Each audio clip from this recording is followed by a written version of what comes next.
Les enseignements du New Deal sont encore aujourd'hui très utiles dans l'appréhension des crises.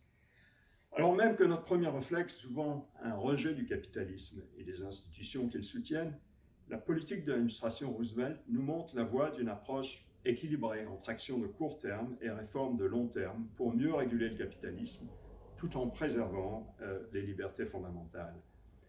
Après la crise de 1929, ces efforts n'avaient rien d'évident et ont permis aux États-Unis d'éviter les régimes autoritaires des années 1930, tout autant que le dirigisme qui a prévalu dans l'après-guerre. Deux citations pour mieux comprendre l'atmosphère si particulière de cette époque. La première est extraite du journal de Julian Green, et je cite, « Cet après-midi, dans les environs de 12e Street et de la 4e Avenue, bouquinistes, quartier pauvre, portraits de Lénine un peu partout, journaux communistes. Dans la brume du soir, ces rues du New York pauvre prennent un air de beauté singulière, mais il y a trop de gens qui ont faim et froid et qui mendient pour que je goûte le plaisir de flâner. En 1934, je sens qu'il n'y a presque plus de place au monde pour les flâneurs. » Fin de citation. La deuxième citation est celle du président Roosevelt lui-même. Je cite, « Certains essaieront de peindre nos actions sous des labels étranges. Parfois, ils les appelleront fascisme, parfois communisme, parfois embrigadement, parfois socialisme. Mais par là, ils essaient de rendre théorique et complexe quelque chose qui est vraiment très simple et très pratique. Les égoïstes sans scrupules et les théoriciens inconditionnels jetteront l'alerte sur la perte des libertés individuelles. Répondez à cette question en vous basant sur votre propre expérience personnelle. Avez-vous perdu aucun de vos droits, ou de vos libertés civiles, ou de vos libertés constitutionnelles, d'action et de choix? » Fin de citation. Le New Deal a donc su rester dans le périmètre d'action de l'État moderne démocratique tel qu'il a été défini par exemple par l'économiste Richard Musgrave, avec 1. La stabilisation macroéconomique, deuxième rôle, la régulation qui impose des standards dans tous les domaines d'activité et tente d'endiguer celles qui produisent des externalités négatives, c'est-à-dire des dommages à la communauté sans aucune compensation ou avec compensation réduite.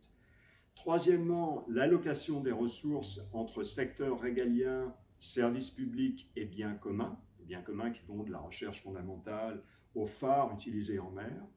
Et quatrièmement, la redistribution et les programmes sociaux. Le rôle macroéconomique des gouvernements est particulièrement important en cas de crise systémique. C'est ce que n'ont pas su faire les prédécesseurs de Roosevelt. Abandonnés à eux-mêmes, les marchés et les banques n'ont pas eu d'autre choix que de resserrer le crédit en 1929, créant ainsi une spirale de défiance et de faillite. La leçon sera retenue en 2008. La Banque centrale, la Maison-Blanche et le Congrès, conjointement, agiront avec une rapidité exemplaire. Si on peut critiquer ex post telle ou telle mesure prise dans l'urgence par l'administration Roosevelt, le bilan à long terme est impressionnant et touche à tous les pans d'activité que nous avons décrits avec Musgrave.